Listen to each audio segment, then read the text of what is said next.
part. I remember when I was new in Victory, one of the things that we would do before the reading of the Word is for the next 60 seconds, okay, alam niyo siguro yung movie na Gone in 60 Seconds, di ba? For the next 60 seconds, sinasabi nung pastor namin noon, tatayo kami lahat. So, gagawin natin, pwede ba tayong tumayo ngayon? Tayo tayong lahat. Yan, tayo tayo, no? Tayo tayo. And for the next 60 seconds, I want you to meet at least 3 persons na maaring familiar ang face pero hindi mo pinapansin tuwing Sunday. Ngayon, papansinin mo na. Pwede ba yon? Okay? 60 seconds, 3 tao lang, pangalan, tapos siguro sa nagtatrabaho, tapos move ka sa next para medyo may kaibigan ka na. Okay ba? So, pagkasabi kong game, okay, get to know people, para medyo galaw-galaw ang muscle, kailangan mag-ready tayo sa yung real life na run natin, ano? Okay? 1, 2, 3, go ahead. 60 seconds.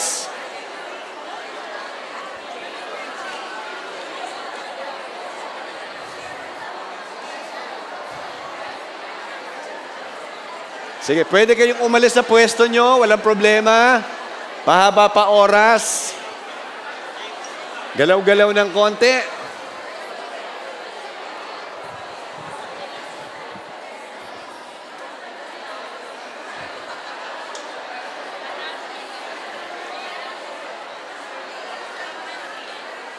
Yan.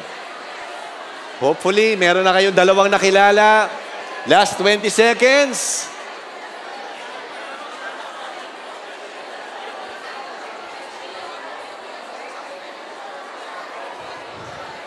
All right.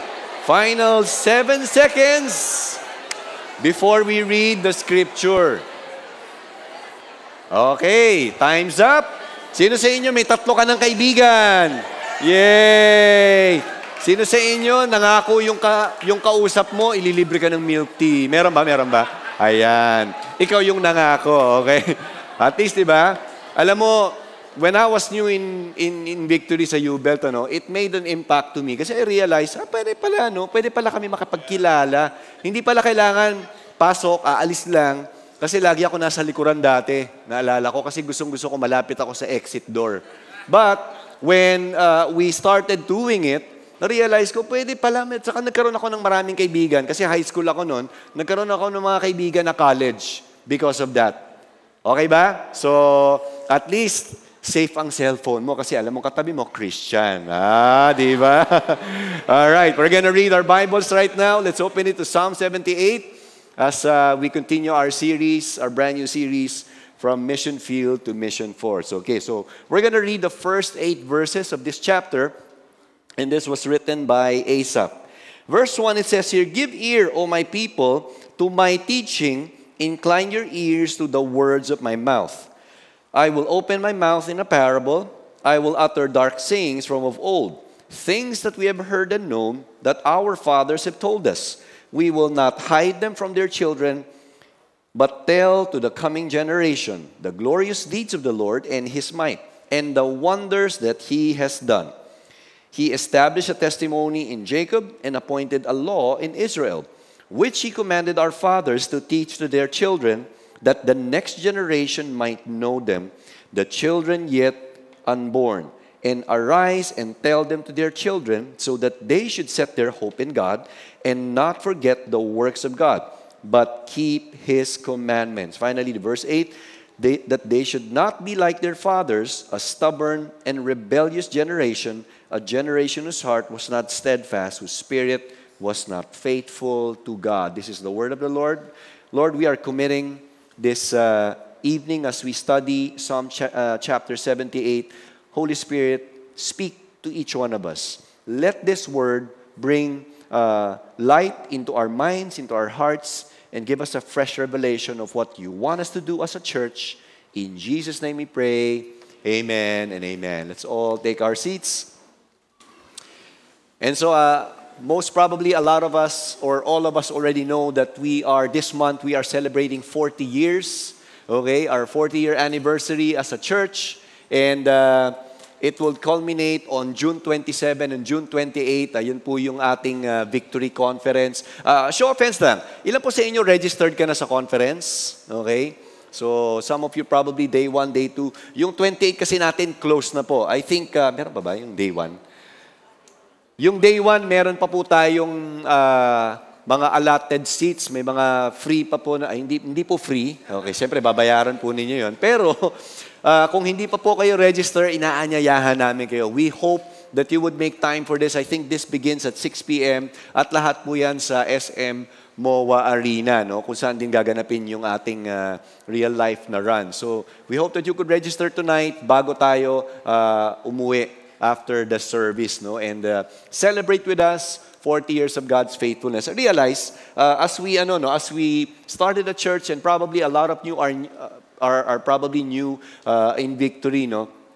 I came into UBelt 1992. Victory was just 8 years old. I was a high school student. And when we were studying history, mahilig kasi ako sa history, meron ba dito nakakatulog ka pagka history class? O kaya uma-absent ka, di ba, nagka-cutting class ka? Ako mahilig po ako sa history. And studying the history of of Victory, I realized when we started our church in June of 1984, bukod sa bagyo, noong mga panahon na yun, Pastor Steve and Dr. Rice Brooks, they were our co-founders. They led a team of about 60 Americans and they came to Manila, okay? Particularly in UBelt. Siguro at that time, baka 300,000 na yung mga estudyante nag-aaral, no, sa UBelt area. And they started a church there at a time when it was turbulent, okay? Siguro kung nag-aaral ka sa UBelt, alam nyo po yan, yung mga nagrarally, di ba? May dahilan ka na hindi pumasok kasi magra-rally. Okay, so 1984 yon, yung mga naghahagis ng pillbox, yung mga, ano ba tawag dun? Basta alam nyo na yun, ano? 1984 yon. Pero, sa mga ilang estudyante na nagra-rally sa Recto, dahil nga nasa Tandem basement yung church natin at that time. Tandem was the name of the cinema at that time. Ayan yung itsura niya, no? Ang layo, di ba? Ngayon, ang itsura ng ceiling natin, bakal-bakal, medyo safe ka, malamig. Itong mga panahon na to, amoy wiwi ang Tandem basement. O, alam niyo na yon, di ba? Ganun po ang itsura niya. Pero yung mga ibang estudyanteng makikita natin dito, sila po yung nagrarally ng mga panahon na yon. Nung narinig nila yung gospel, na born again sila, na-receive nila si Lord, si Jesus as their Savior and Lord, they got discipled. And our church was born in June of 1984. Yun po ang simula natin. It was small. We were a small church back then, but God started to grow the church eventually. And so, after 40 years, when we look back, today in Victory Metro Manila, in Metro Manila alone, we have 25 Victory churches that are spread out in Metro Manila, particularly the NCR side. And of course, when you look at our website, we're all over Luzon, Visayas, and Mindanao. And I think if you come from the province, baka yung iba nga sa atin, galing pa ng Victory sa probinsya. No? In fact, I think our churches in Bulacan, Laguna, and Cavite are really expanding. They've been planting churches, very aggressive, because again, our mandate and our call from the Lord is to go and make disciples. And so, yun po ang ginagawa natin. At hindi lamang sa Pilipinas, no? We've been planting churches. I remember years back when we were young believers, meron tayong malaking board sa may Recto. Lumang mapa yon, okay, ng mundo. And every time we would pass inside, bago kami pumasok ng assembly hall or main hall, magpe-pray kami. Okay? So laging sinasabi sa akin nung nagdi-disciple sa akin, someday, you'll be going to the nations. Isip ko lang, no? Wala nga akong passport. Ang liit-liit ng allowance ko. Posible ba yun? Which was actually possible. No? Kasi nga, eventually, nung nakakuha na ako ng passport, sa paulit-ulit na sinasabi niyang, babiyahe ka, mag-missions ka, nangyari din eventually in 2002. So, first time I left the country was to help out our church in Bangkok. Maliit pa na church ang Every Nation, and Pastor Jonas, our senior pastor in Rain. So, sila po yung nag-start nun. And so, someday, who knows, baka yung katabi mo, padala ni Lord sa Iraq. Okay, pwede, di ba? Okay, sa Maldives, di ba? Attorney Inky, Maldives, ayan, pwede. Yung iba pag local, Pastor, sa Boracay na lang. Di ba? Island. So, papadala tayo ni Lord, kaya Bible and passport. Now, last week we started our series and we talked about our motive. And kung natatandaan nyo, kung kung nakakuha kayo ng 10 donut last week, okay? Okay. Medyo na sugar rush siguro kayo last week, ano? Pero yun ang motive natin, okay? Pinag-usapan natin, bakit may donut last week? Yung iba sa inyo, may donut? Bakit ngayon wala? Ni Munchkin, wala. Okay.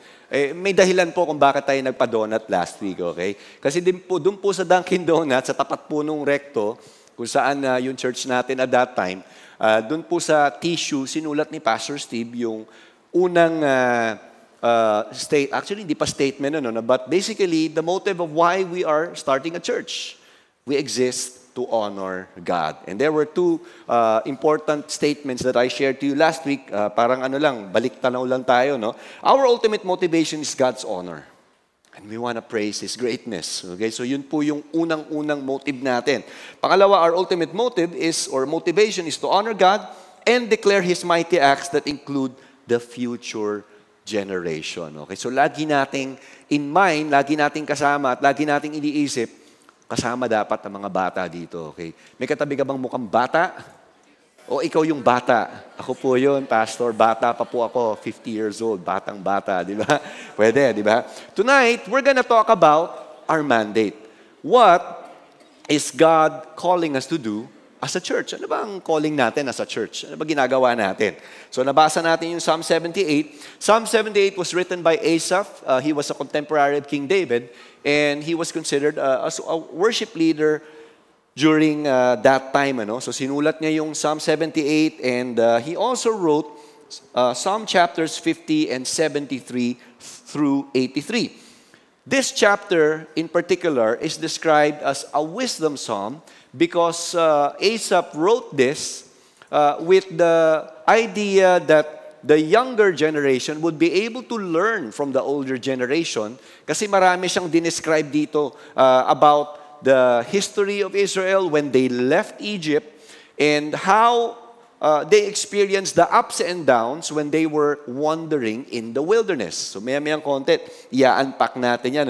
But I think when you look at it in a nutshell, Asaph wrote this song to recount a dark period in Israel's history. Bakit siya dark period? Kasi ito yung mga panahon na nagdi-disobey sila kay Lord kahit na faithful, God has been faithfully demonstrating His love and His goodness to them.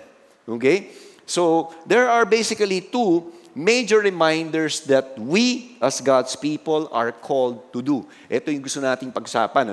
First reminder, or major reminder, as God's people, it's important, or we need to pay attention, obey, and tell God's word to others. Okay? Tignan natin kung bakit pay attention. Ba't ba yun ang sinasabi ni Asaph? Now, sabi niya sa verse 1 uli, basahin ko ulit. Give ear, O my people, to my teaching. Incline your ears to the words of my mouth. Okay? Asaph wrote, give ear, incline your ear. Pinuulit-ulit niya.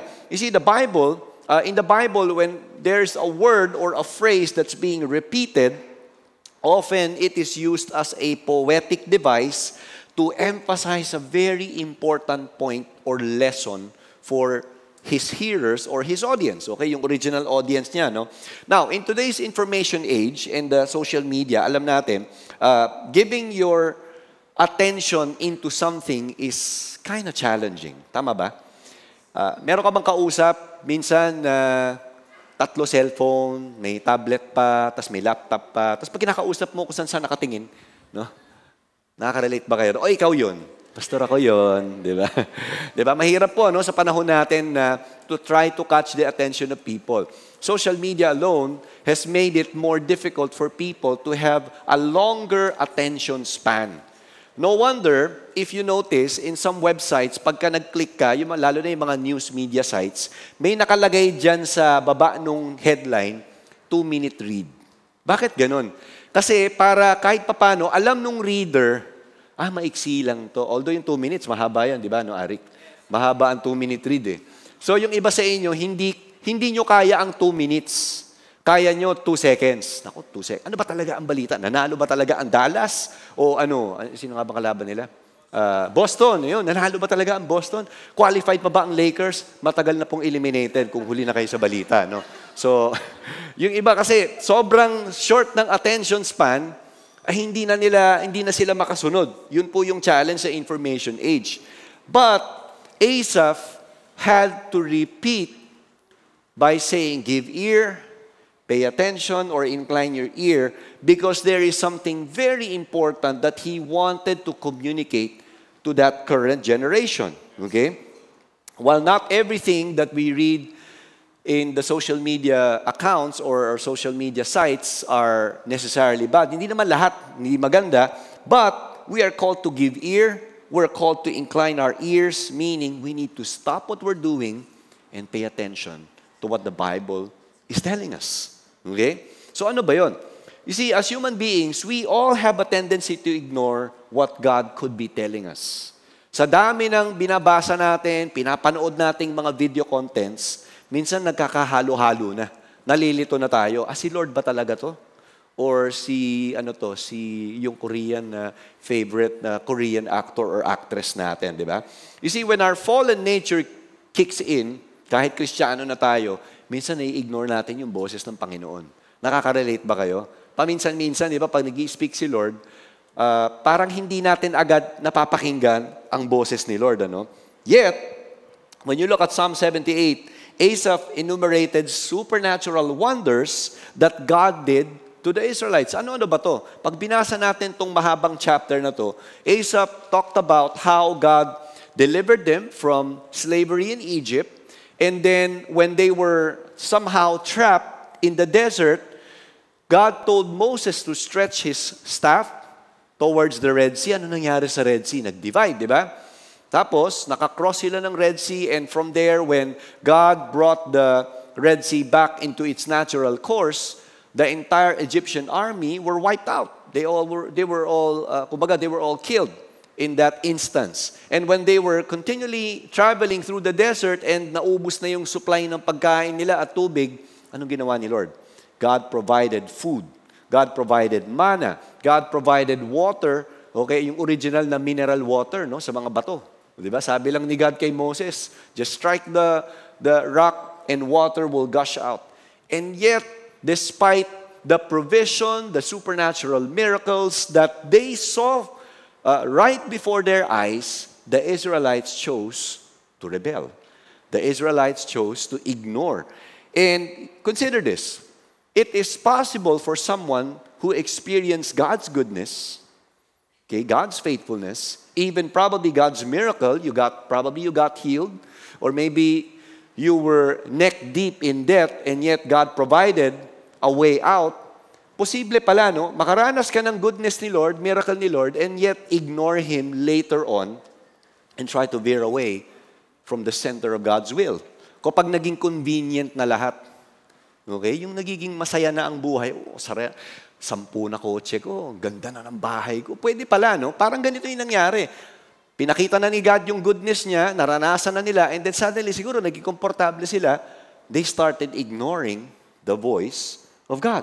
And that's the reason why Asaph had to write this very specific psalm to remind his original audience and to remind us today, habang inaaral natin itong chapter na to, the importance of paying attention and inclining our ears to God's voice. Okay?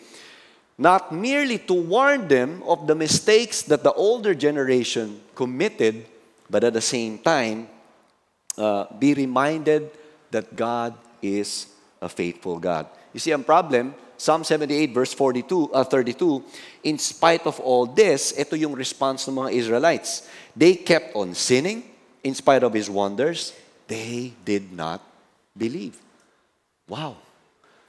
Kung imagine, kung ikaw na mismo yung nandoon, di ba, na-divide yung Pasig River, hindi pala Pasig River, na-divide yung Red Sea, di ba? Naubusan ka ng food supply, the Lord provided for you, overflowingly. Pero, bakit umabot sila sa ganitong punto? They did not believe. Okay? You see, as believers or as followers, what do we need to do pag narinig natin ang voice ni Lord? Okay, kung hindi man siya audible voice ni Lord, nabasa natin ang scripture, may tinuro si God sa atin. Ano ba ang dapat na response natin? Hebrews chapter 3, verses 7 to 8. Sabi sa New Living Translation, that is why the Holy Spirit says, today, when you hear His voice, don't harden your hearts. Sabi mo nga sa katabi mo, don't harden. Okay? Don't harden your hearts. As Israel did when they rebelled, when they tested me in the wilderness. Huwag na nating patigasin ang puso natin. Pag sinabi na ni Lord, you go to the left, you don't have to go to the right. Or stay in the middle. Or withdraw. When God tells you to go to the left, then go to the left. Because it's God Himself who is giving you that specific direction. Okay? Kung sinasabi ni Lord sa iyo sa word this morning, stay pure in your current relationship with your girlfriend and boyfriend, do so. Because God is telling that to you so that you can set a healthy boundary in your relationship para hindi ka na mag-out of bounds at magkasala. When God is telling you to walk with financial integrity as I bless you, I hope that you would do so because God has set biblical principles na kapag sinunod naman natin, si Lord naman ang magpa-prosper sa iyo. Sino ba sa inyo gusto mo mag-prosper? I'm sure all of us would want to prosper in this life. But then, when we fail to follow the principles God has set, ano nangyayari? Doon tayo nagkaka-problema. Okay? When God tells you to do something, I hope that we would not delay. Because delayed obedience is still disobedience. Alam natin, di ba? And that's the reason why Asaph had to remind them. You see, Psalm 78 powerfully reminds us that as God's people, we need to pay attention. We need to obey. At kung ano man yung natutunan natin, we tell God's word to others. Ibahagi natin sa iba. Hindi siya mananatili sa atin. Okay? Now, dito natin makikita at ma-appreciate yung importance ng discipleship. Okay? Yung role ng discipleship sa buhay ng bawat Kristiyano. Ngayon, define natin, ano ba uli ang disciple? Okay? Parang nakakatakot yata yung salitang disciple. Mukhang mabigat yan. A disciple in ancient time refers to someone who's committed to the teachings of probably a great teacher, a great philosopher, or a good thinker. Okay? But in the eyes of Jesus, in the mind of Jesus, when He called His original 12 disciples, they weren't just there to clap their hands when He performs a powerful, miraculous work or multiplied 5 loaves of bread and 2 fish. Hindi lang naman yun ng intention ni God. In fact, Jesus gave a powerful statement in defining true disciple. Luke chapter 9, verse 23. Take a look at the Amplified Translation.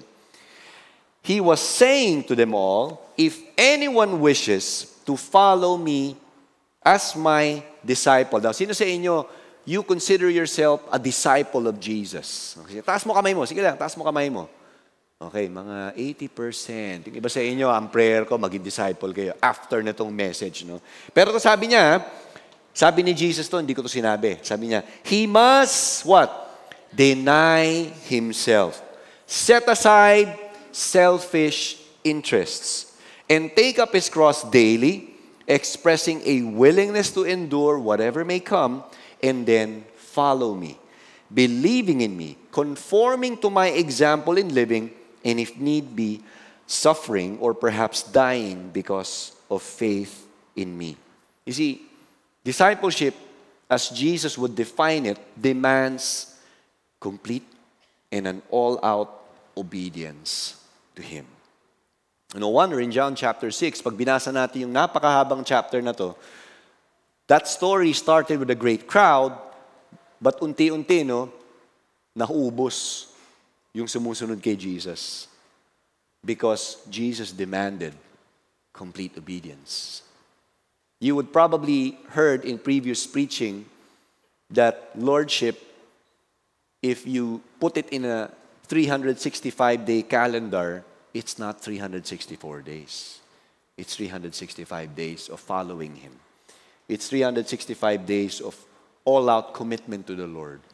Even if there are times you're tempted to compromise on your faith, but when you understand that Jesus is your Lord, you would say, God, let your will be done. Let your will be done because this is what your word is saying. He expects his disciples to completely surrender his life to him so he can do his will in our life. If you're a disciple of Christ, this is Christ's standard for his followers. Ang question, what is God telling you to do today? Okay, if you're a follower of Christ, if you consider yourself a disciple of Jesus, do you pay attention to his voice? When God speaks to you, specifically from the Word, will you pay attention? And as you pay attention to it, will you obey? Will you follow what he tells you? Are there sin habits that Jesus is dealing with you today that he wants you to give up so you can be all out and no longer half-hearted when you follow him?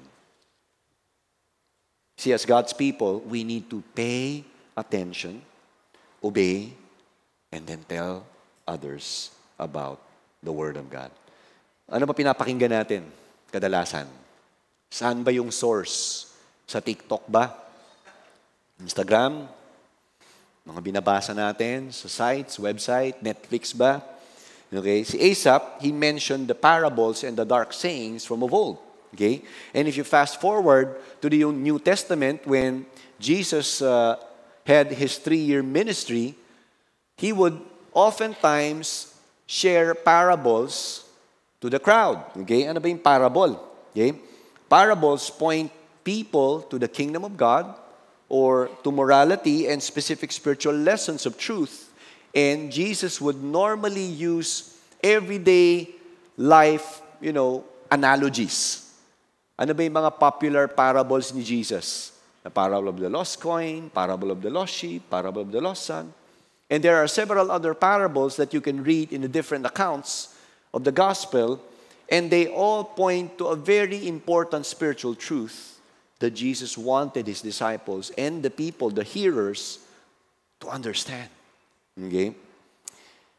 When we learn to read the Word, okay, and its truth from the various stories that we would read, marami tayong mapupulot na wise sayings that would make us wise as we live our lives as believers. Ang tanong, yung belief system ba natin ngayon or yung philosophies ba ng buhay natin, okay, are they aligned to the Word of God? Okay? Are they aligned to the Word of God? Naniniwala ka pa ba sa swerte? Swerte naman ito. Dapat lagi ako naka-pink. Diba? Para next week. Diba? I hope that will not put our life, kumbaga hindi sana tayo, sana tayo, hindi sana naka-anchor ang buhay natin sa swerte, luck, because God has a plan. Okay? When God gave us this life, it's not merely done for chance. Hindi siya parang, kung ano na lang ang abutan, si Lord may divine plan sa bawat isa sa atin. And He wants to bring that to fruition in our life. Okay? As God's people, we need to what? Pay attention. Okay? Obey. And then we tell God's word to others. Second major reminder for God's people. As God's people, we are called to teach God's power and wondrous works to the next generation. As God's people, we are called to teach God's power and wondrous works to the next generation. Look at verse 4. We will not hide them from their children, but tell to the coming generation the glorious deeds of the Lord and His might and the wonders that He has done. You see, as someone who represents the current generation, tayo, no? Daddy, mommy, lolo, lola, tito, tita, tayong mga nandito ngayon, as we represent the current generation, it is our responsibility not to hide what lessons we have learned as followers of Christ, but it's our responsibility and duty to teach it to the next generation. Ituro natin sa mga nakababata sa atin. Okay? Kung ano man ang ginagawa ng Panginoon, i-share natin yung goodness ng Panginoon. Ano? God has called us to be vocal and be proactive in shaping the minds, the hearts of our kids, of the next generation. Kung meron po kayong anak, involve them. As young as they are, teach them the Word of God. As young as they are, kung sa abot ng pagkakaintindi nila, kung merong testimony si Lord, always deflect the credit to the Lord so that as they grow up, okay, they would learn to call upon the Lord. Okay? Maaaring ngayon, hindi pa nila naiintindihan, but every time you do that, every time you talk about God, His biblical principles, and every time you deflect the credit to the Lord, hanggang sa paglaki nila. Okay? Para ka nagtatanim. Di ba? Pag nagtanim ka ng mangga, okay? Sino sa inyo mahilig kayo sa mangga? Nagtanim ka ng mangga, aani ka ba bukas? Ang tagal naman. Ako, 10 litrong tubig na yung binuhos ko dito. Mag-aabang ka. Okay? May panahon din yan. Pero importante ngayon, nagtatanim ka na. Itanim mo na yung truth sa buhay ng mga mas bata ngayon, ng mga next generation.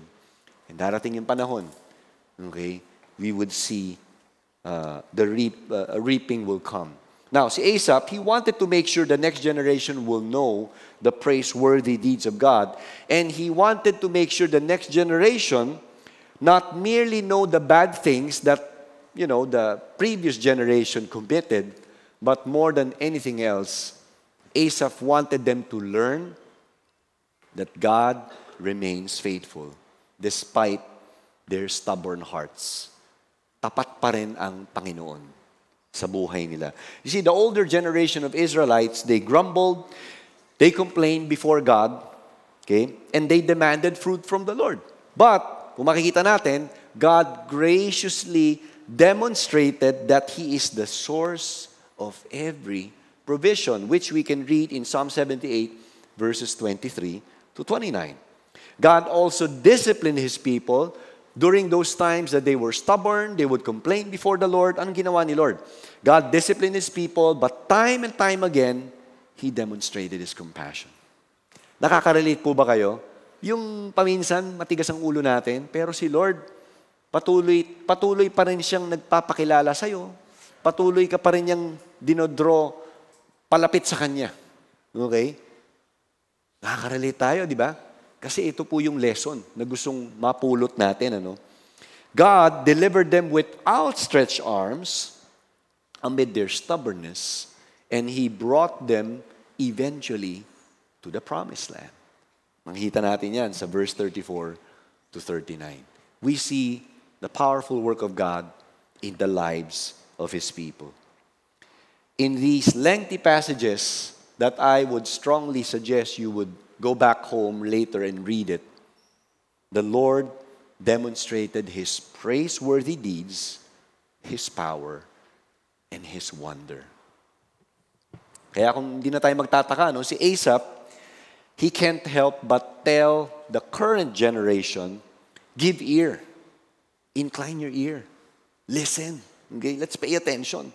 Let's tell the next generation. Ano yung ibabahagi natin? As God's people, we are called to teach God's power and wondrous works to the next generation. Now, if you're a follower of Christ, pause for a while and think.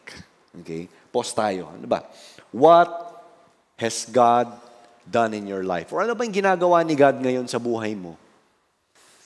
What are some of the things, the good things that God has been doing na pwede mong ibahagi sa next generation? Is there an answered prayer?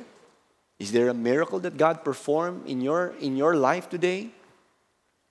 What could that be that can serve as a testimony for the next generation to see God is alive and is faithful? Let me show you a picture or two pictures of the participants, 71 participants that joined our Victory Weekend the past 2 days, Friday and Saturday. Meron ba rito nag-Victory Weekend ka? Okay, palakpakan naman natin. Sige, raise your hands lang. No? May nag-Victory Weekend dito, nakaalala ko. Ayan, okay. May ilan sa atin nag-Victory Weekend and 71 of them, a lot of them got water baptized yesterday. And in reality, when they started last Friday, some of them have different challenging stories, sobbing stories. Maybe some of them came from broken families. Some of them have a lot of struggles in life.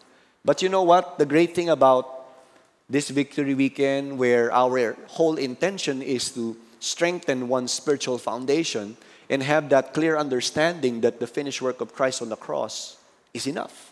Okay? At kung titingnan natin, today, even if they have gone back to the realities of life, parehong problema, pero iba na yung perspective nila.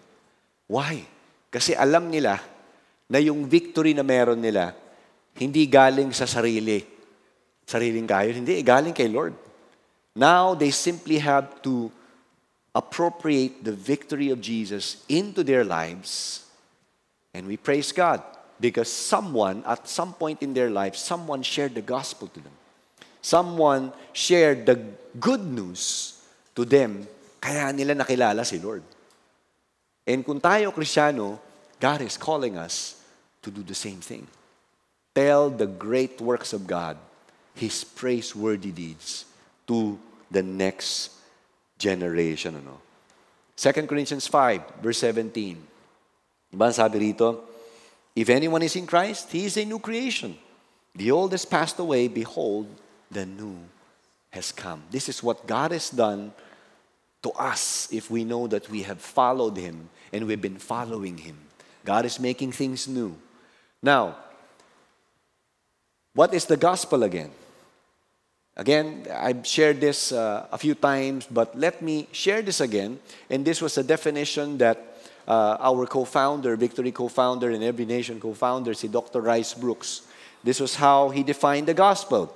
It's the good news that God became man in Jesus Christ. Okay, He lived the life we should have lived and died the death we should have died in our place. Okay, 3 days later, He rose from the dead, proving to everyone that He is the Son of God. Okay? And offering the gift of salvation to those who repent and believe in Him.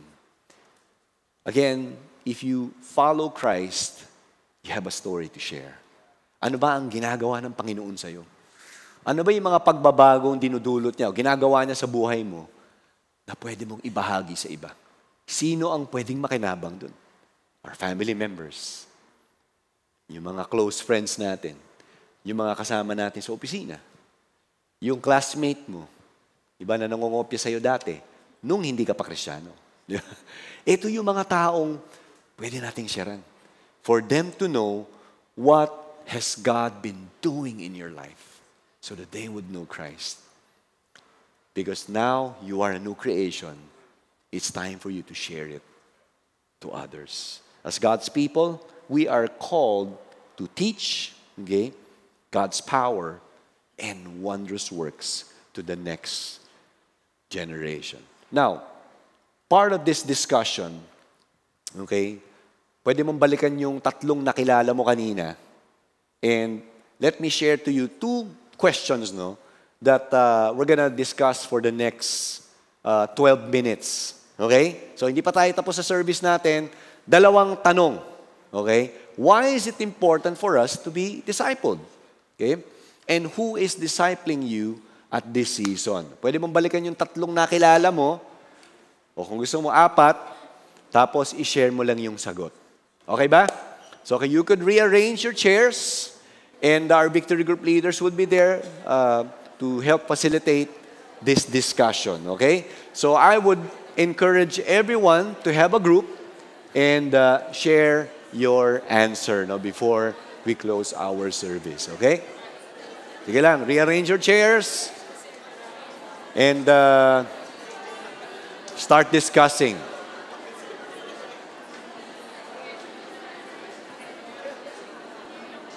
Okay, so hindi pa tayo tapos sa service. Go ahead.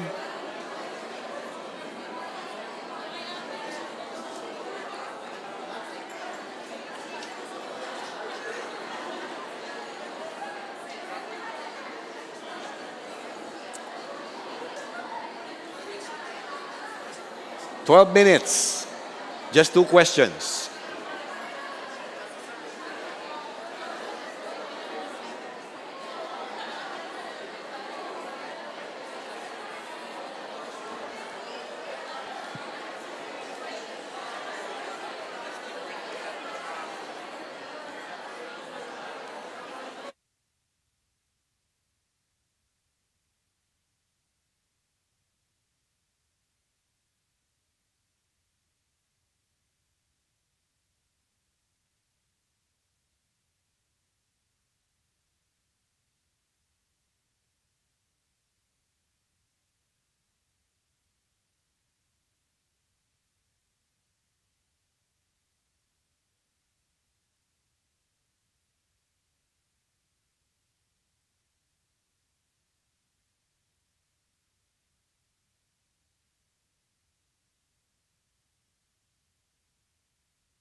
Ay, hindi, sa'yo,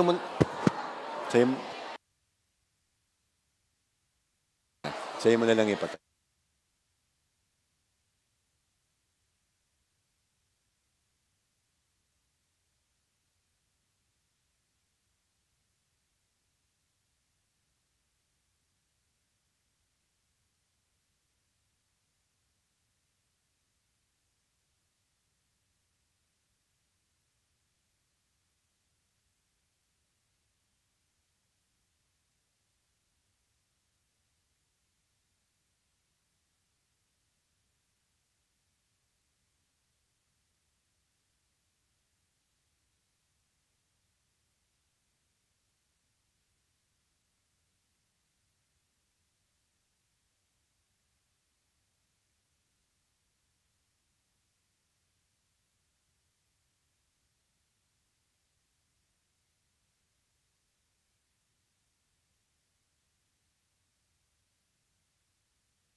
Alright, final 10 seconds.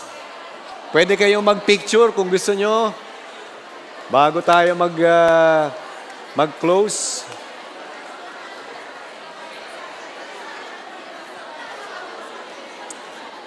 Later on, you can add your new friends in your Facebook, okay? Para magkaibigan na kayo.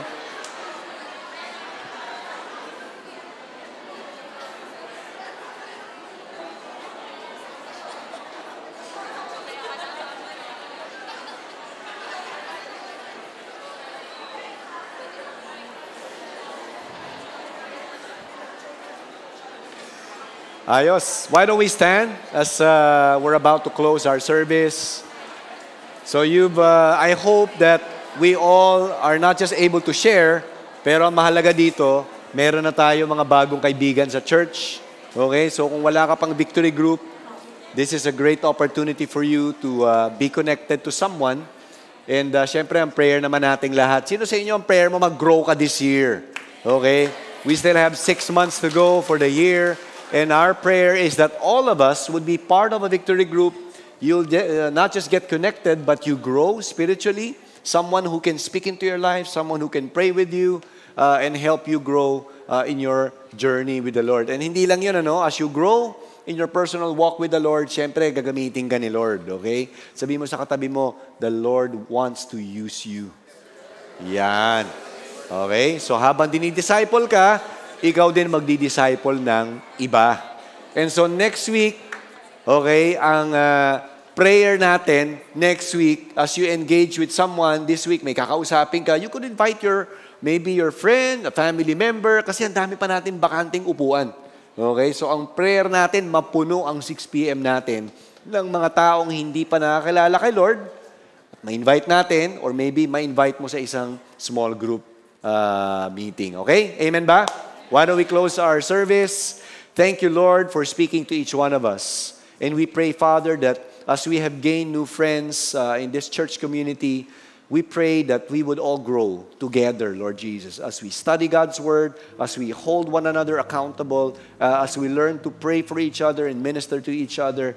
Grow us spiritually and internally. And as we grow further, Lord God, we would be able to share the same message that is transforming us to our family, to our friends, to the people who are within our sphere of influence, Lord. Father, we're declaring salvation to come upon our family members, salvation upon our friends, salvation upon people that we are interacting with this week, Lord God. Lord, use each one of us. Thank you because your word says we are a new creation. The old is gone, the new has come. Now, as we live that kind of life, may we live a life that is victorious, Lord God, through the power of the Holy Spirit. In Jesus' name we pray. Amen and amen. God bless you all. We're going to see you next week, okay?